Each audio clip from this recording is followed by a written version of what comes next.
In this video, I will be covering the Hellenic style of warfare.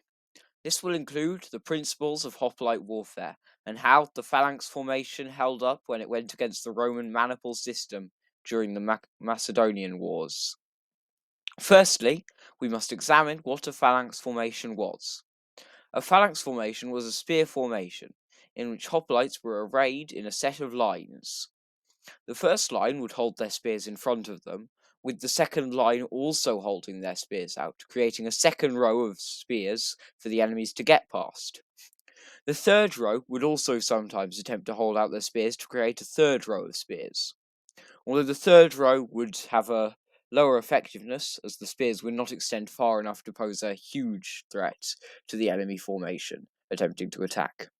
Hoplites would be armed with a spear and shield, and with varying levels of armour. What were the strengths of the phalanx formation? The main strengths of it were the first line of hoplites were protected by the two lines behind it, along with its own spears. It could very easily fend off infantry and cavalry charges straight into its front. However, it did have some very significant disadvantages alongside those.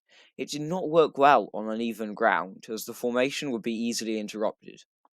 Also, it was immensely vulnerable in the flanks, as it took a long time to rearrange the formation to deal with immediate threats to the flanks. If the formation broke apart in any way, then there was little hope of victory. Moving on from the phalanx itself, to what extent did the Greeks and Macedonians use cavalry? They used cavalry a lot. An example of this is the Macedonian companion cavalry, who were a key component in the Macedonian army. Cavalry was a very important method of disrupting phalanx formations, or for that matter, any formations. Cavalry was as such just as important in ancient Greece as it was in any other ancient civilization. Now, how well did the Greeks fare when they went up against the Roman maniple formations? The answer is not very well. The maniple formation was far more versatile, as its formation was far less easy to disrupt.